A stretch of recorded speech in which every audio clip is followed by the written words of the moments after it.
Mindset. Será que você sabe o que significa mindset? Muitas pessoas me perguntaram, Juan, mas o que significa mindset? Enquanto eu explico o que significa, eu quero convidar você a abrir a sua Bíblia comigo no livro de Salmos, no capítulo 1.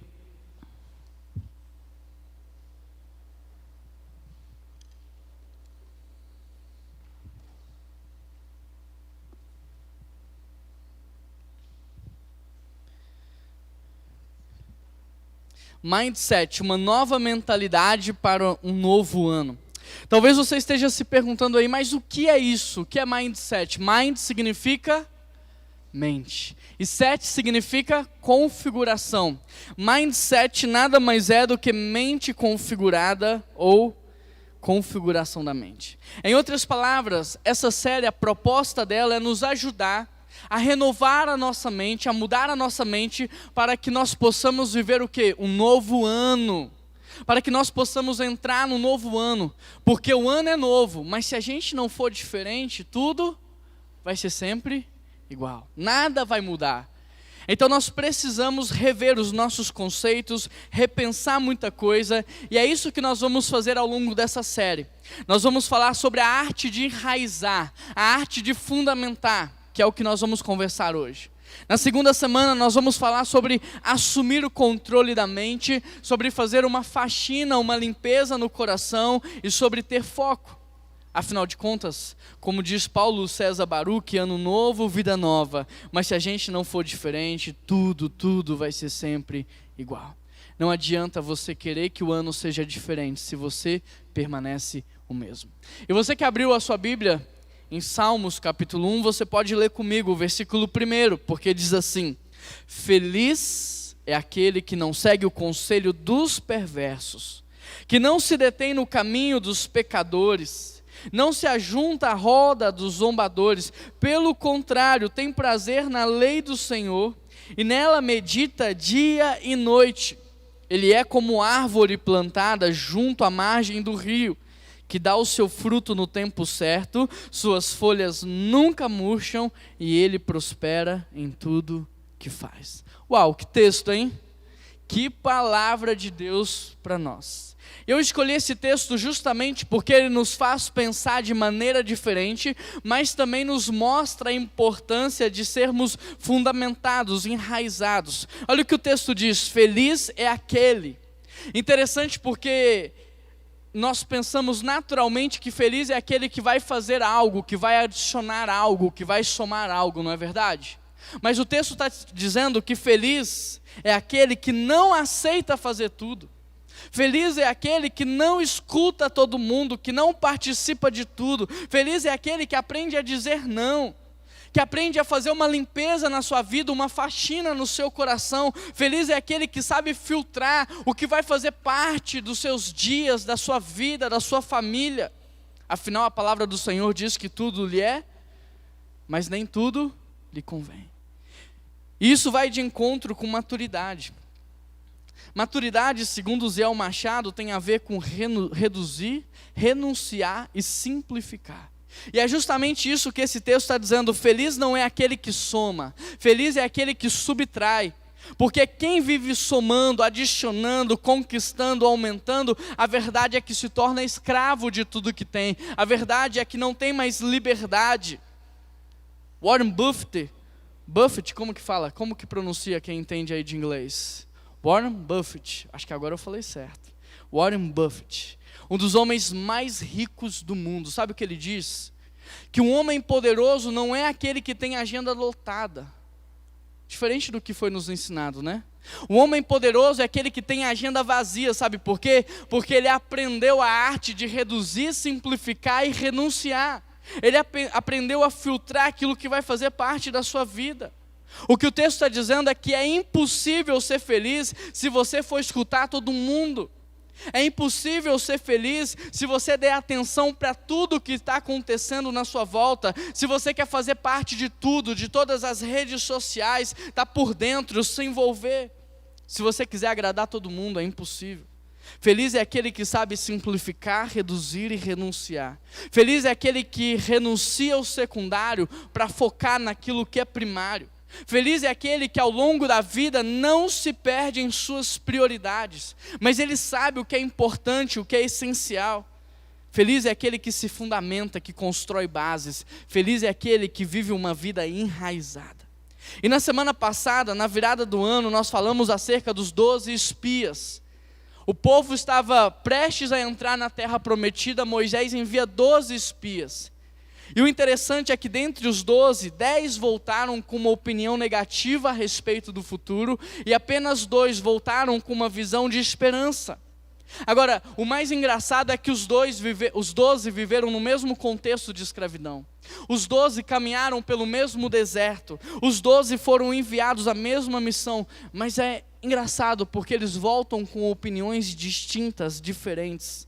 Ou seja, apesar do mesmo contexto, eles tinham um mindset diferente, uma configuração da mente diferente. E isso acontece não por causa daquilo que eles estavam vendo, não por causa daquilo que eles estavam olhando, mas principalmente por causa de como estava o seu coração e a maneira como eles estavam olhando para o futuro. Com isso eu quero te dizer, não importa o que está do lado de fora, o que importa é o que está aqui dentro. Isso é que vai fazer diferença nesse novo ano. Não é se o ano vai ser fácil ou difícil, não é se a gente vai passar por crises ou não, mas é como a gente vai reagir a tudo isso é que vai fazer a diferença. Portanto, o que influenciou a opinião desses homens foi justamente a maneira como eles olhavam. E a maneira como eles olhavam era influenciada pelo estilo de vida que eles tinham. Porque presta atenção, enquanto os 10 que olharam para o futuro de maneira pessimista, eles estavam rodeados de murmuradores, de pessoas que desprezavam o que Deus estava fazendo, de gente que vivia reclamando de tudo e de todos. Os 2 que tinham uma visão diferente do futuro, estavam o tempo todo aonde? Na presença de Deus. Se relacionavam com homens e mulheres de Deus. Ou seja, por não terem andado com zombadores, com murmuradores, com aqueles que desprezavam o que Deus estava fazendo, eles tiveram um coração, um olhar diferente para o futuro. E é isso que o texto está dizendo. Feliz é aquele que tem um mindset pautado na palavra. Ele não é levado pela opinião das pessoas, ele não é levado por qualquer vento de doutrina, mas ele está enraizado na palavra. E foi justamente isso que aconteceu com Josué e Caleb. Eles não deixaram os problemas ofuscar a visão de futuro. Como consequência, presta atenção, de todos que saíram do Egito, de todos que caminharam pelo deserto, de todos daquela geração, Josué e Caleb foram os únicos que entraram na terra prometida e viveram os melhores anos das suas vidas. Em outras palavras, eles foram como árvores plantadas junto ao rio, porque eles deram fruto no tempo certo, e tudo que eles fizeram, eles prosperaram. E eu pergunto para você, quem não quer viver uma vida assim? Quem não quer viver a vida assim, ser como árvore plantada que dá o fruto no tempo certo, que as folhas nunca murcham e é próspero em tudo o que faz? Quem não quer viver uma vida assim? Portanto, hoje eu vou compartilhar com vocês o segredo. O segredo para viver uma vida próspera, o segredo para viver uma vida frutífera e o segredo para produzir muito. E o segredo para viver uma vida frutífera, anote aí, é entender que o solo vem antes do fruto. Estamos muito focados no fruto, mas precisamos entender que o solo vem antes do fruto. Presta atenção. No íntimo de todo cristão há um desejo profundo de fazer a diferença, verdade ou não?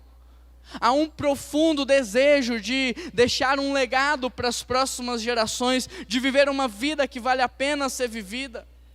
Em todos nós.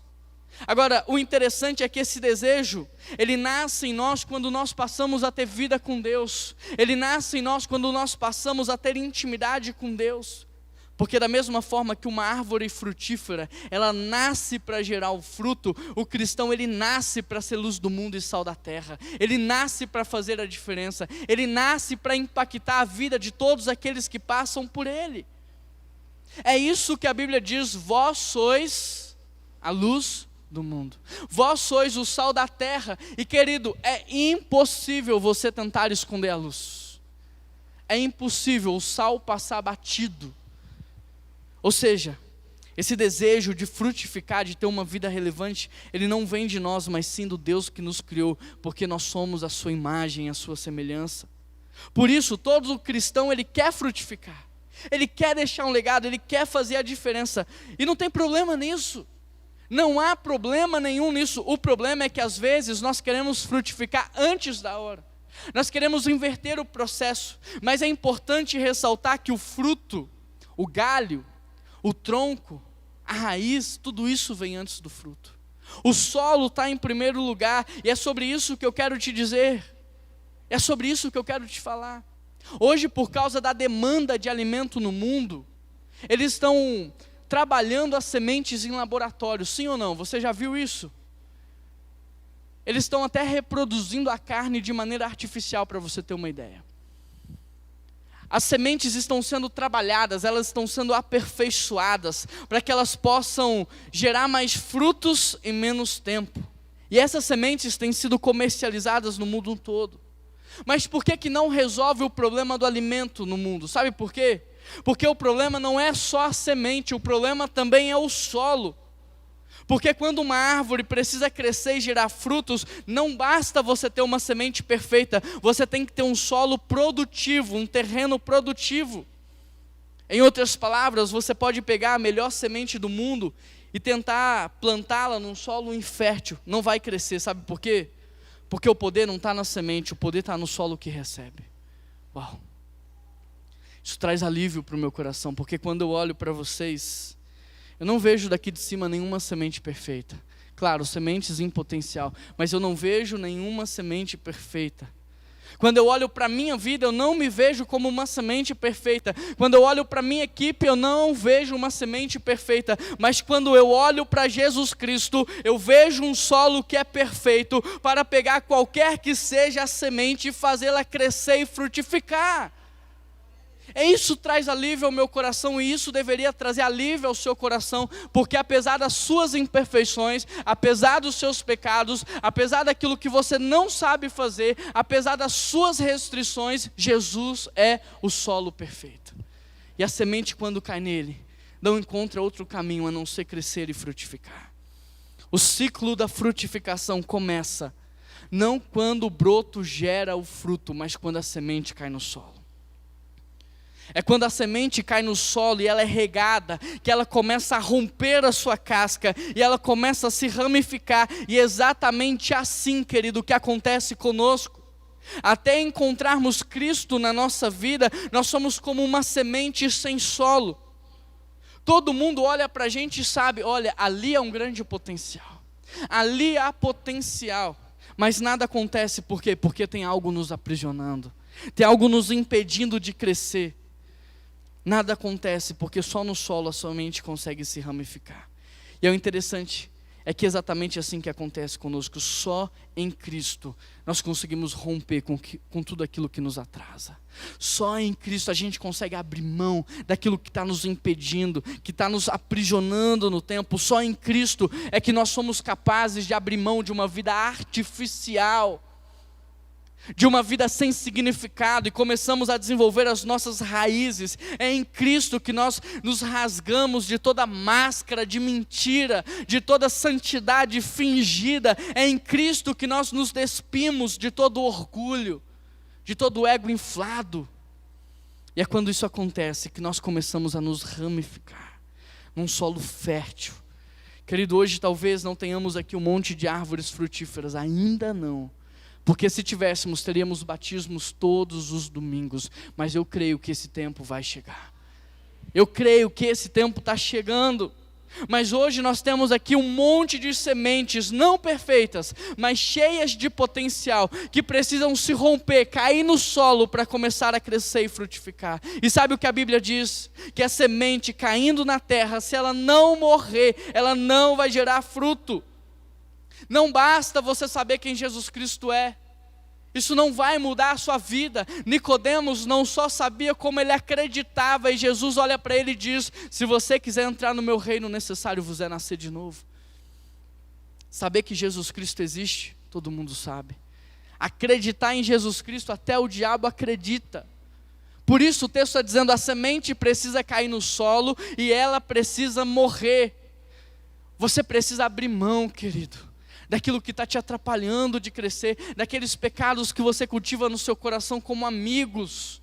Você precisa abrir mão daquilo que você faz quando você está sozinho, quando não tem ninguém em casa, quando não tem ninguém te olhando. Você precisa abrir mão daquilo que você tem feito no seu trabalho, no seu emprego. Jesus diz, quem quiser ser meu seguidor tem que fazer o quê? Negar a si mesmo, morrer para si, tomar a sua cruz e me seguir. Não é frequentar uma igreja, não é participar de movimentos religiosos, não é.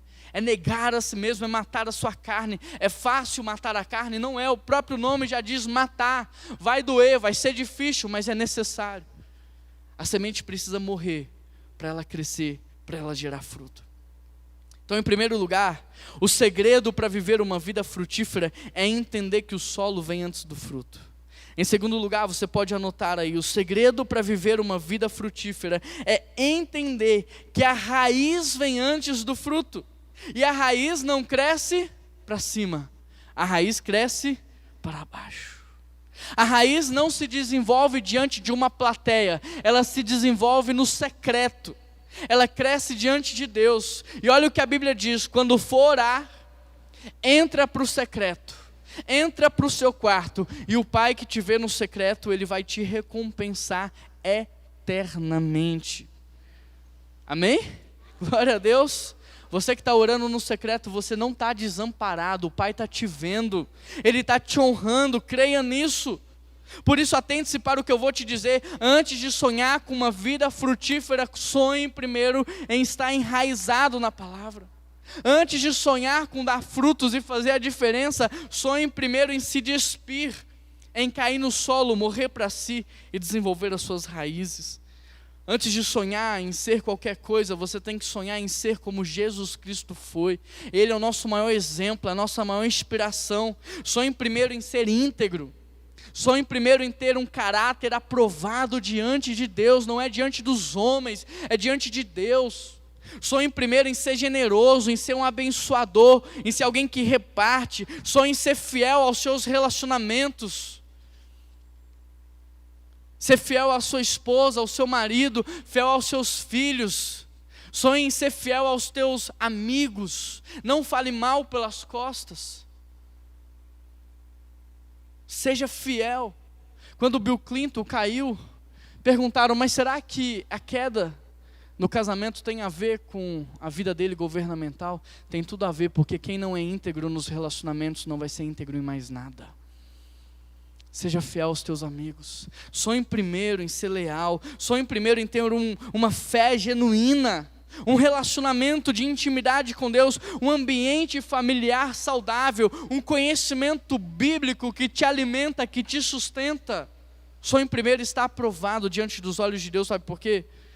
Porque ao longo de toda a história da humanidade, os homens que mais frutificaram não foram aqueles que se expuseram diante do público, foram aqueles que se apresentaram diante de Deus. Os homens e mulheres que mais foram usados por Deus na história da humanidade não eram aqueles cheios de talentos, eram aqueles cheios da presença. São aqueles que primeiro rasgaram o seu coração, se abriram diante de Deus, aprofundaram as suas raízes. Por isso, antes de sonhar com tudo que é externo, sonhe primeiro com o secreto do teu quarto, sonhe primeiro com tua vida de santidade, sonhe primeiro com comunhão, sonhe em ter um coração quebrantado. Querido, nos nossos dias falta coração quebrantado, todo mundo está cético. Ninguém se arrepende mais dos seus pecados, ninguém mais chora diante dos seus pecados. Sonhe em ter um coração quebrantado, sonhe em chorar pelos seus pecados, sonhe em se arrepender dos maus caminhos que você tem caminhado. Você tem que orar como Davi, sonda em mim, vê se há em mim algum caminho mau. Porque o coração da gente é enganoso. Às vezes você acha que está no caminho certo, na direção certa, com a motivação certa, e você está caminhando completamente oposto. Sonda, Deus, o meu coração. Porque se você crescer, presta atenção nisso, se você crescer sem ter raízes fortes, é questão de tempo para você cair. Você pode crescer e subir, Mas quanto maior você subir, quanto mais alto, maior vai ser a sua queda. É questão de tempo para uma tempestade te derrubar. Querido, numa tempestade, a árvore que cai primeiro é a árvore que está enfraquecida nas raízes. Se você for na Califórnia lá, é conhecida como a região das sequoias gigantes. E hoje eles estão colocando cercas ao redor das sequoias. Sabe por quê? Porque a movimentação humana ao redor das cercas estão enfraquecendo as raízes e as árvores estão caindo. Fortaleça a tua raiz. 2020 é tempo de você construir a sua base, é tempo de você se fundamentar, é tempo de você crescer para baixo. É o quanto você cresce para dentro da terra que dirá o quanto você está preparado para crescer para cima. É o quanto sua raiz é forte que diz o quanto você vai aguentar as chuvas. Os rios transbordando, o vento bater forte. Por isso eu te pergunto, quanto você tem investido por dia na sua raiz? Porque às vezes você está investindo todo o seu tempo na sua vida externa, na superficialidade da vida, na sua carreira, nos seus talentos. Mas quanto você está investindo no teu relacionamento com Deus, no teu caráter, no teu conhecimento, na tua santidade? Pergunto isso porque no processo de crescimento de uma árvore frutífera, a última coisa que acontece é o fruto. Mas já reparou o quanto a gente tenta inverter isso? Hoje em dia todo mundo quer nascer frutificando. A primeira coisa que a raiz quer fazer é dar fruto. Não tem problema frutificar, o problema é que há um momento certo. E eu penso que isso é até uma estratégia do inimigo para os nossos dias, porque ele sabe que frutificar é natural de alguém que está saudável, que frutificar é algo natural, mas também poderoso. Ou seja, se o inimigo não pode te impedir de frutificar, sabe o que ele faz? Ele te faz pular a etapa, antecipar os processos. Ele te faz antecipar o processo de frutificação. E o que acontece se você frutificar antes do tempo? Você frutifica errado. O seu fruto não permanece. O teu fruto não tem sabor, não serve para nada. Porque a Bíblia diz que se o sal perder o seu sabor, ele só servirá para ser pisado pelos homens. Basta a gente olhar para os nossos dias e para a nossa sociedade. Basta olhar para a igreja espalhada aí.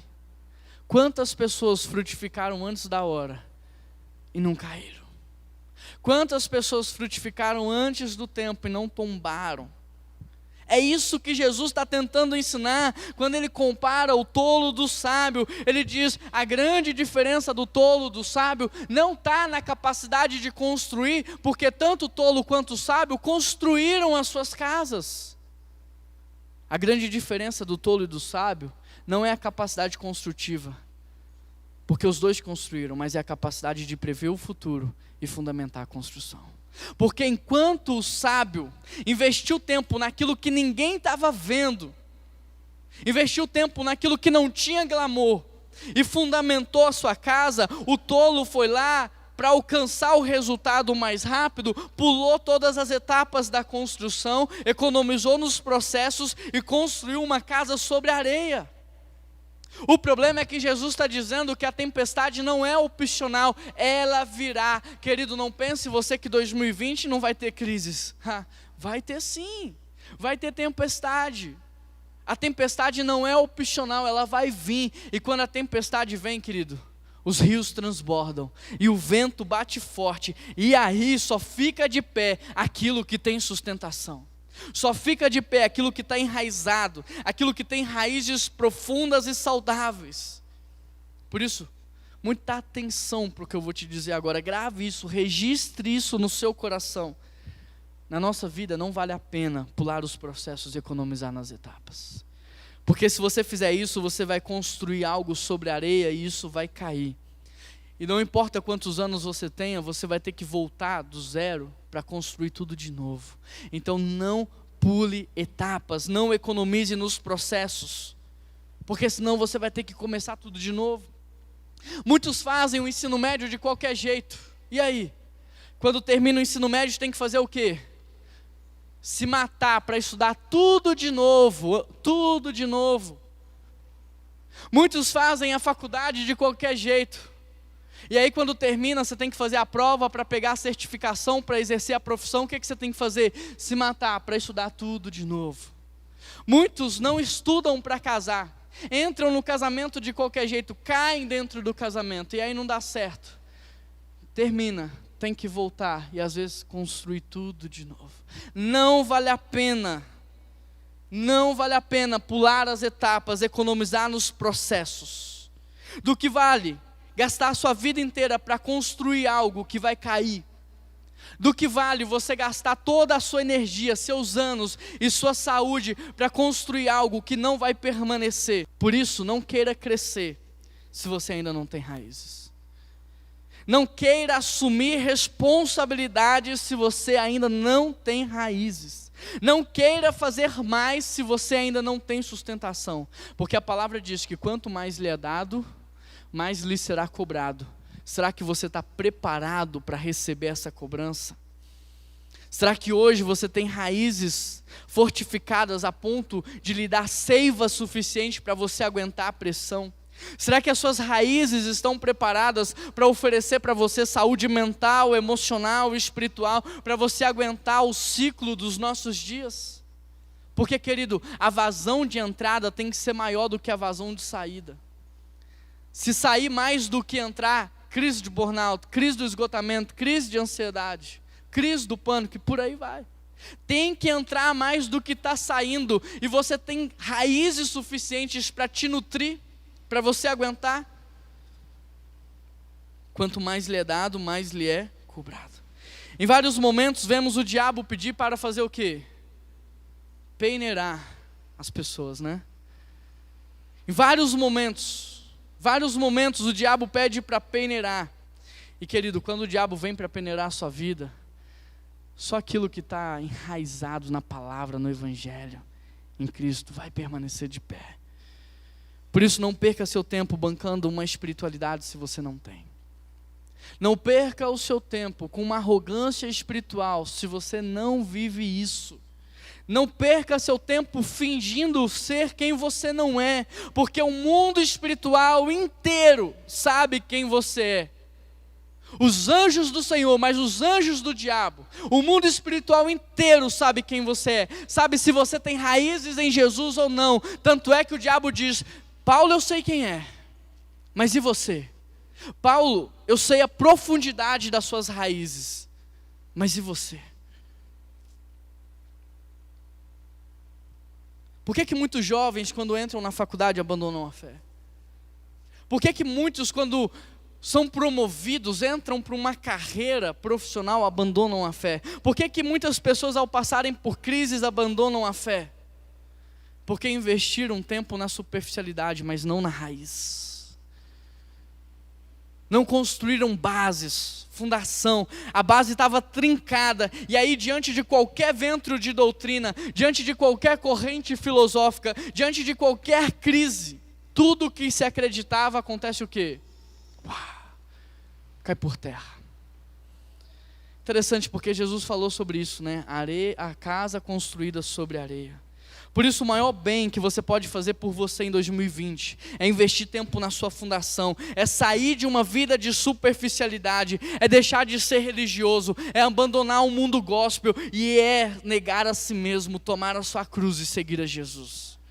Se você quer entrar neste novo ano, num novo nível, você precisa dedicar mais tempo para aquilo que é fundamental.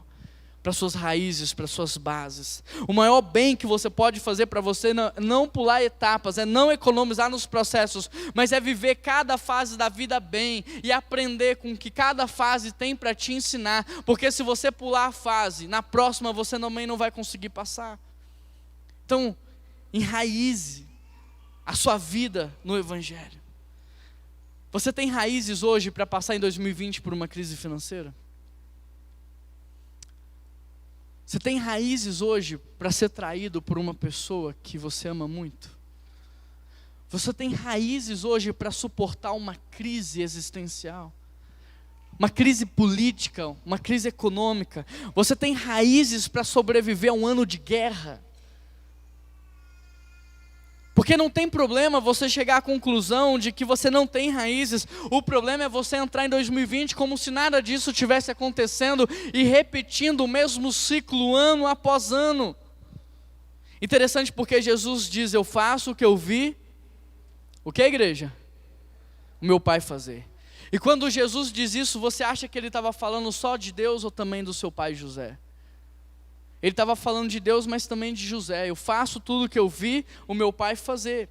E eu não sei se você sabe, mas o pai de José, ele tinha qual profissão? Qual? E o que um marceneiro faz? Ele era marceneiro ou ele era carpinteiro? Carpinteiro. O marceneiro faz móveis. E o carpinteiro? Estrutura. Jesus está dizendo, eu faço o que eu vi o meu pai fazer. Mas a sua oração hoje reflete um Jesus decorador ou um Jesus que estrutura a tua vida? A tua oração hoje revela um Jesus decorador ou alguém que está construindo base, sustentação na tua vida?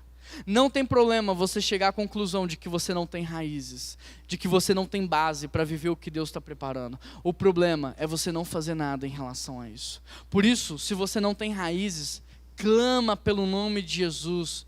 Fala, Jesus, constrói as bases da minha vida, constrói os fundamentos da minha vida, fortifica as minhas relações. Porque, querido, da mesma forma que uma árvore não vive daquilo que ela produz, ela vive daquilo que a sua raiz lhe dá, você também não vive do que você produz, mas sim do que as suas raízes lhe dão. Você está pautado em Deus, você vive do que Ele te dá, e é Ele que te deu nessa manhã fôlego da vida para estar aqui.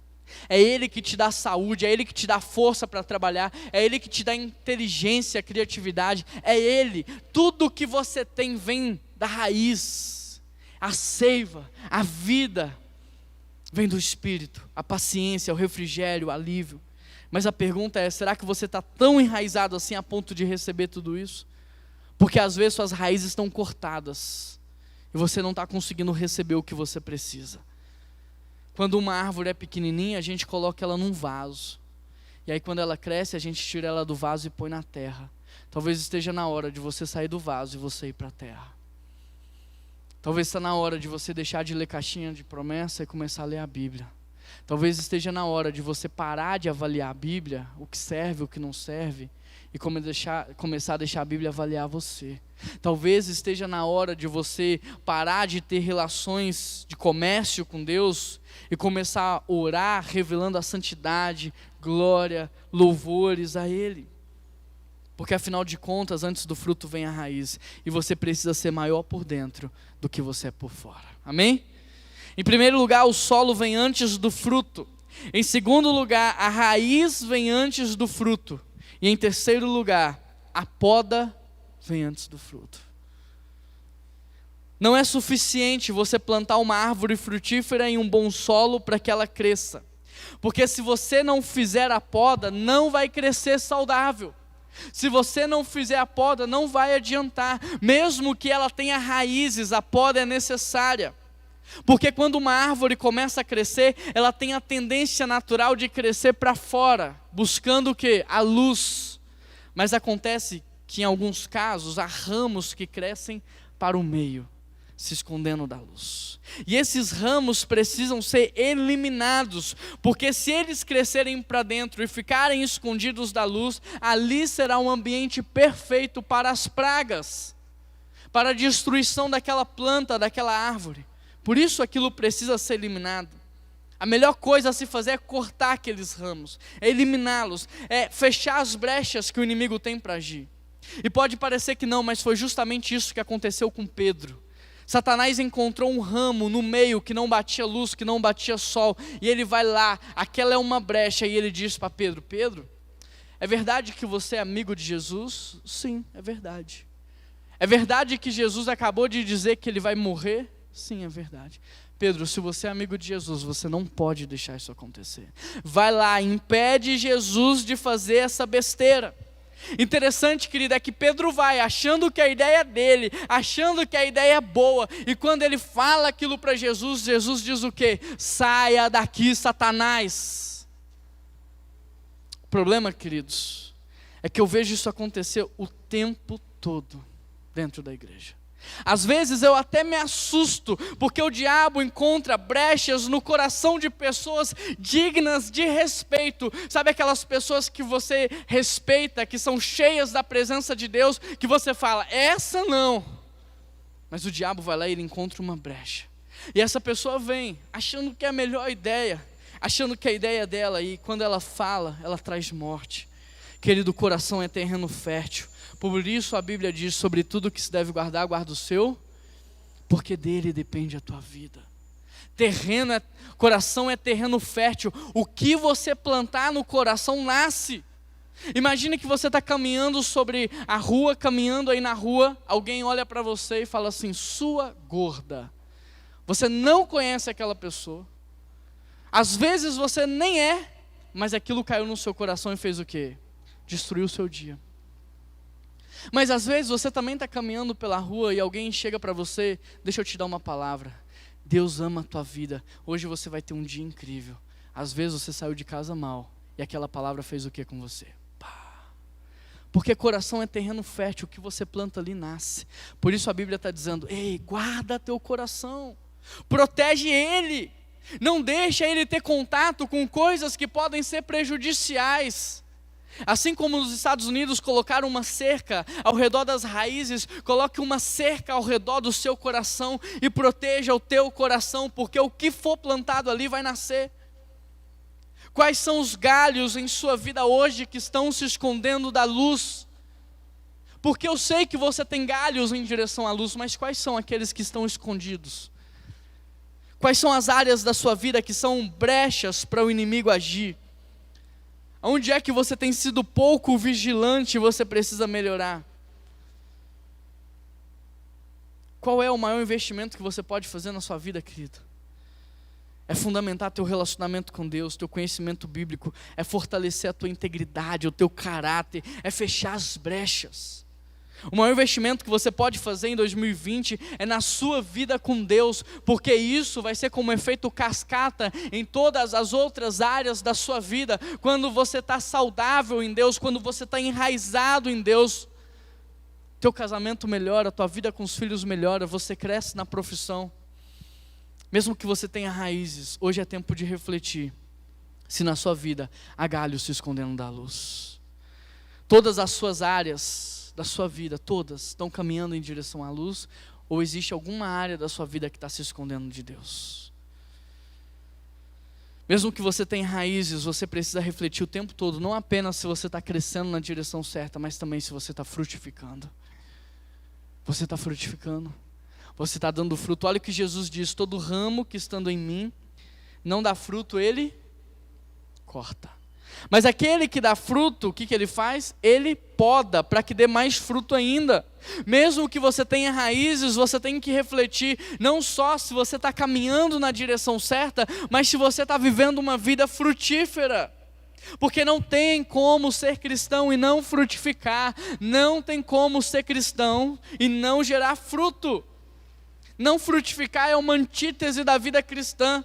Não frutificar é você dizer em alto e bom som: há algo de errado na minha santidade, há algo de errado no meu relacionamento com Deus. Porque da mesma forma que crescer é algo natural para o corpo humano, e gerar frutos é algo natural para uma árvore frutífera, frutificar também é algo natural na vida de um cristão. Frutificar é natural quando o crente está enraizado e quando ele está podado. Por isso não só o solo vem antes do fruto, a raiz vem antes do fruto, mas também a poda. E eu te pergunto, você está frutificando? Pensa nos nomes dos frutos que a sua vida gerou em 2019. Quantos frutos você gerou? Porque mesmo que você tenha raízes, essa é uma análise, uma reflexão que você tem que fazer. No texto de João 15 está dizendo que aquele que não dá fruto é cortado.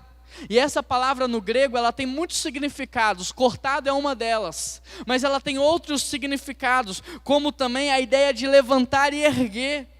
Dessa forma, o que Jesus está dizendo é: você que está enraizado em mim, na minha palavra, na minha presença, você que está enraizado no Evangelho, mas que por algum motivo está parado no tempo, deixou de crescer e frutificar, eu vou te erguer mais uma vez.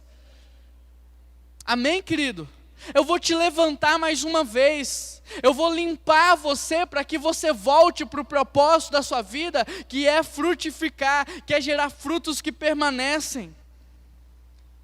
Deus não te fez para ganhar dinheiro, Ele é dono do ouro e da prata. É por isso que Ele diz, todo aquele que busca em primeiro lugar o meu reino, tem tudo o que precisa. Porque Deus não te fez para ganhar dinheiro, Ele te fez para gerar frutos. Não inverta as coisas, não se distraia. Deus não te fez para conquistar o seu reino, porque se você é de Jesus, você já faz parte do reino dele. Então é ilógico você estar dentro de um reino e querendo conquistar o seu. Cuidado com as distrações. Deus não te colocou aqui para desfrutar dos prazeres terrenos. O dia do prazer eterno vai chegar. Cuidado com as distrações. O que Jesus está dizendo é, você que está enraizado na palavra, na presença, no evangelho, mas que por algum motivo se perdeu, está parado no tempo, não está frutificando, eu vou erguer você. Glória a Deus por isso, querido. Eu não vou arrancar você fora, eu vou erguer você. Eu vou te levantar, eu vou limpar. Eu vou fazer com você a mesma coisa que um agricultor faz, quando ele passa pela sua videira, pelo seu ramo, e ele vê um galho caído. Ele pega aquele galho com carinho, ele ergue, ele começa a limpar, tirar as imperfeições, as impurezas, e ele amarra aquele galinho de pé, para que ele volte a frutificar. É isso que eu vou fazer com você. Mas a pergunta é, quais são as áreas da sua vida que estão precisando de uma limpeza? É o teu coração ingrato? Quais são as áreas da tua vida? É a tua mente suja que projeta nos outros maldade, que vê maldade em tudo? São os seus olhos que são viciados em coisas ruins? É o teu ouvido que ama uma fofoca? É a tua língua que não aguenta até machucar, até ferir, até falar mal? O que é que Jesus precisa limpar na tua vida? É o dinheiro que está ocupando o primeiro lugar na tua vida? Querido, quer perder uma coisa, coloca no lugar de Deus, e Ele vai arrancar, porque Ele não negocia o primeiro lugar. Tem muito namoro que não vai para frente, porque um coloca o outro no lugar de Deus. Tem muita gente que é demitida, mandada embora, não cresce, porque coloca as finanças, coloca a empresa no lugar de Deus. O que Ele precisa passar o facão na tua vida? O que Ele precisa limpar, podar na tua vida, para que você possa crescer, voltar a crescer e gerar frutos? Querido, quando Jesus diz que vai limpar inclusive o ramo que dá fruto, presta atenção nisso. Quando Ele está dizendo que Ele vai limpar inclusive o ramo que dá fruto, o que Ele está dizendo é, quando todo mundo olha para você, essas pessoas estão admiradas com o seu fruto, mas quando eu olho para você, eu estou aterrorizado com a sujeira. Eu não vejo o que as pessoas veem. Está todo mundo te aplaudindo, mas eu sei como está a sua vida. Eu sei como anda o seu coração, como está a sua mente. Eu sei as suas reais motivações, eu sei. Limpar o ramo que dá fruto é Deus trabalhar em nós pecados ocultos. E Deus não deixa pecado oculto encoberto, Ele sempre traz à tona para tratar. Por isso, se você tem pecado oculto, ou você confessa, ou Deus vai publicar no jornal, porque Ele não permite o seu povo vivendo em imoralidade. Não perde o seu tempo. Se você deixou de orar por arrependimento e por perdão de pecados, volte a fazer hoje mesmo isso. Porque senão o teu pecado vem à tona. Quais são as áreas da tua vida que estão precisando de cuidado, de limpeza, de santificação? Limpar o ramo que dá fruto não é uma maldade, é amor. Porque Deus quer que você cresça mais e frutifique mais. Em primeiro lugar, querido, o solo vem antes do fruto. Em segundo lugar, a raiz vem antes do fruto. Em terceiro lugar, a poda vem antes do fruto. Em último lugar, tudo isso acontece, sabe por quê? Para que você possa crescer e gerar frutos que permanecem, amém? Você não foi feito para gerar frutos apenas, você foi feito para frutificar muito, e não só frutificar muito, mas gerar frutos que permanecem. O texto diz, eles são como árvores que dão o seu fruto no tempo certo. É importante ressaltar que há um tempo certo no mundo espiritual para você frutificar. Por exemplo, Jesus, quando encontra a figueira, o texto diz que ele viu uma figueira cheia de folhas. Ele saiu de Betânia, ele está com fome, ele vê a figueira, ele se enche de esperança, e quando ele chega lá para pegar o fruto, qual é a surpresa dele? Não tem fruto. Então Jesus amaldiçoa e seca aquela figueira. Mas a pergunta é, por que Jesus amaldiçoou a figueira, se o texto diz que não era tempo de dar frutos? Por que que Jesus agiu dessa maneira se o texto está dizendo que não era tempo de dar frutos? Deixa eu te explicar o processo de frutificação de uma figueira. Primeiro vem o broto. Do broto nasce o fruto e depois nascem as folhas. O que aconteceu é que ela deu folhas antes de dar fruto. Se tinha folhas, tinha que ter fruto. E esse é o problema da nossa geração. Esse é o problema dos nossos dias. Nós queremos nos mostrar antes do tempo. Nós queremos nos exibir antes da hora. Jesus amaldiçoou aquela figueira porque ela estava enganando todo mundo. Ela está dizendo, eu tenho fruto, mas não tinha. E quantos de nós não nos enganamos uns aos outros, bancando uma espiritualidade que não temos, tentando mostrar uma perfeição que não existe, maquiando crises no casamento, crises conjugais, crises com os filhos. Querido, todo casal passa por dificuldade. Todo pai e mãe luta com seus filhos. Todo filho em algum momento da vida desobedece os seus pais. Todo cristão peca e todo pastor falha. Não tem por que a gente tentar se esconder, não tem por que a gente tentar maquiar os nossos erros, porque a palavra diz que só haverá cura quando houver confissão, quando houver verdade, quando houver transparência, porque Jesus é a verdade. Jesus condena aquela figueira, porque ela enganava todo mundo. E será que a gente não está enganando a nossa família?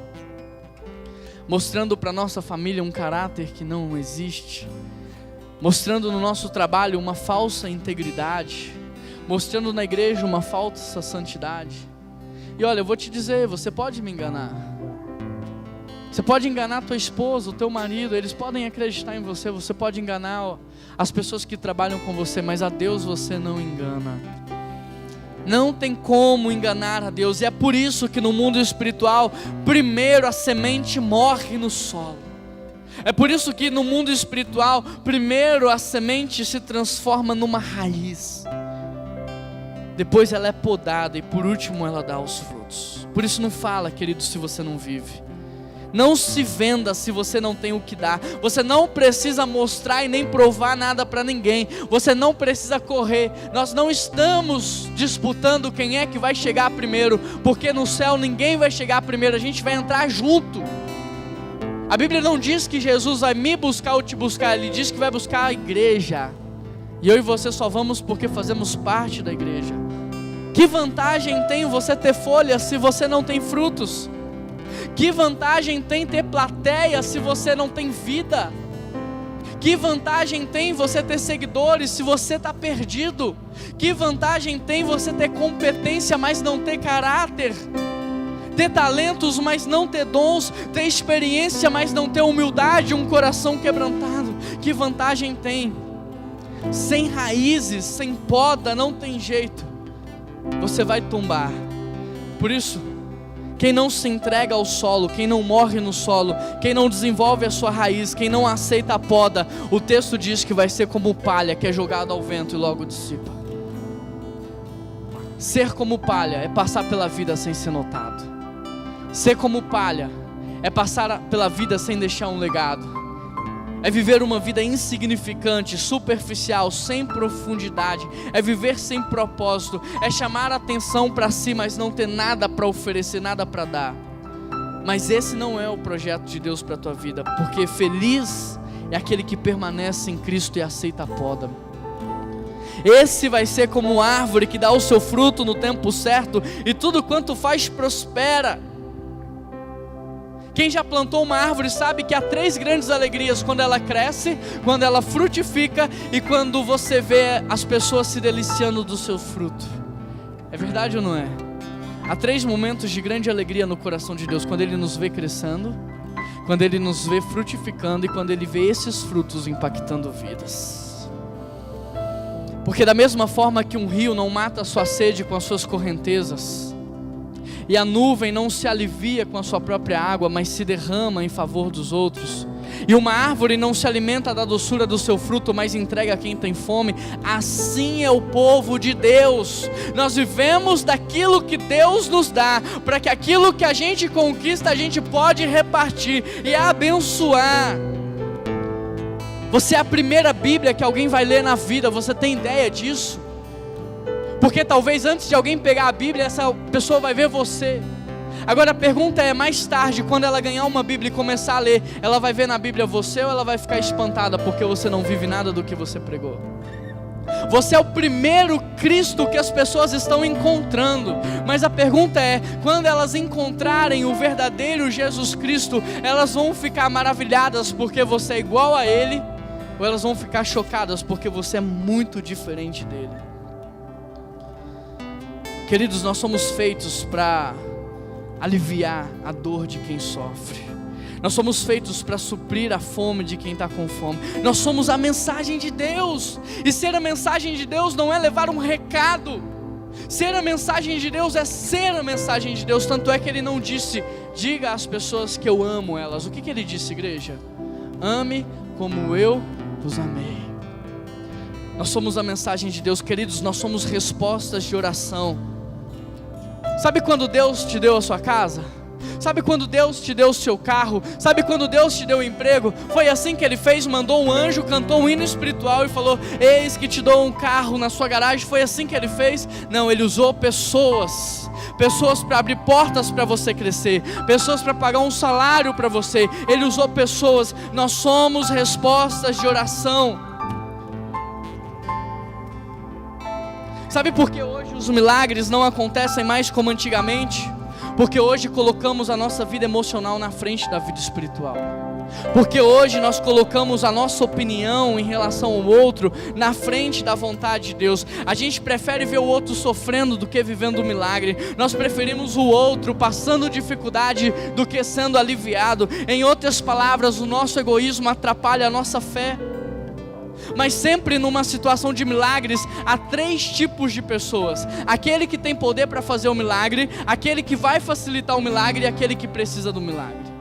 Jesus precisava alimentar 12 mil pessoas, Ele poderia fazer o milagre. A multidão precisava do milagre, mas Ele queria que ali tivesse um facilitador daquele milagre. E naquele dia uma criança foi o facilitador, entregou 5 pães e 2 peixinhos e o milagre aconteceu. No caso de Naamã, aquela menina escrava poderia ter dito que o Deus de Israel traga condenação sobre este homem, mas ela orou diferente. Quem dera esse homem conhecer o profeta da casa de Israel, quem dera esse homem conhecer a Deus. E Deus usou essa menina para facilitar o milagre. No caso do paralítico, ele precisava do milagre. Jesus estava na região e poderia fazer o milagre, e 4 amigos facilitaram o milagre de acontecer. Agora perceba uma coisa: quem deu 5 pães e 2 peixinhos era uma criança. A menininha era uma escrava. E os 4 amigos eram anônimos, mas já se passaram mais de 2000 anos, e até hoje a gente está falando dessas pessoas, porque quem facilita o milagre entra para a história. Quem facilita o milagre gera frutos que permanecem. Você hoje é uma pessoa que facilita os milagres, ou você hoje é uma pessoa que atrapalha os milagres? Meu amigo conta que ele estava no aeroporto atrasado para pegar um voo, faltava 10 minutos. A moça dizia para ele: vai fechar, não posso te deixar entrar, não tem como, não dá. Passou uma outra moça atrás daquela e falou: o que está acontecendo? Cheguei atrasado, só tem esse voo para a cidade, se eu perder hoje, só depois de amanhã. Vamos lá, eu vou te levar até o avião. Você é aquele que atrapalha a vida dos outros, ou você é aquele que facilita a vida dos outros? Porque se você não conhece Jesus, se você não está enraizado em Jesus, ok, você tem desculpa. Mas se você é filho de Deus, querido, se você está enraizado na palavra, você não pode viver dessa maneira. Porque tudo que Jesus nos ensinou foi dar outra face, foi caminhar a 2ª milha, foi amar como Ele nos ama, foi dar sem esperar receber nada em troca, foi perdoar. Nós somos feitos para frutificar. Por isso, seja como uma árvore que dá o seu fruto no tempo certo. Seja como uma árvore que produz muito, mas que produz frutos que permanecem. dar frutos que permanecem e levar luz onde há trevas, é apresentar Jesus para quem não conhece, é transformar órfãos em filhos e sementes em árvores, porque o ápice de uma semente não é se transformar numa laranja, mas numa árvore de laranjas que se reproduz até formar um pomar inteiro. Deus não quer usar a sua vida só para gerar frutos, Deus quer usar a sua vida para gerar outras árvores que vão gerar mais frutos até que a nossa cidade seja transformada. Glória a Deus, igreja. E para terminar, eu quero contar um exemplo de uma amiga que trouxe açaí do Pará. Tem alguém do Pará aqui? Do norte? Essa pessoa trouxe um açaí do Pará para os seus amigos comerem. E aí, quando ela foi abrir, o pessoal começou a falar assim: eu não, esse negócio aí tem gosto de terra, não quero comer esse negócio não. Aí essa mocinha foi lá na cozinha dela, bateu o açaí, preparou aquele açaí, voltou, como ninguém queria, ela pôs um pouquinho no prato, no copo para ela, e ela deu uma colherada. E quando ela deu aquela colherada, ela fechou os olhinhos e ela fez uma cara de satisfação tão grande, mas tão grande, que na hora fez uma fila. Todo mundo queria provar o do açaí. Mas eu penso que as pessoas não queriam açaí, as pessoas queriam experimentar a mesma satisfação que aquela pessoa experimentou. Dar frutos é deixar as pessoas experimentarem da satisfação que você tem. Dar frutos é viver de tal maneira que as pessoas vão olhar para você e vão dizer: isso é ser um cristão. É assim que um cristão vive. Olha a alegria, olha a satisfação, olha a plenitude. É isso que eu quero para mim. Esse é o Jesus que eu quero para mim. Feliz é aquele que antes de pensar no fruto se lança no solo, desenvolve sua raiz, aceita a poda, porque ele será como uma árvore que dá o seu fruto no tempo certo, e tudo quanto faz prospera. Essa foi a primeira mensagem da série Mindset, uma nova mente para um novo tempo. Fique de pé, vamos cantar.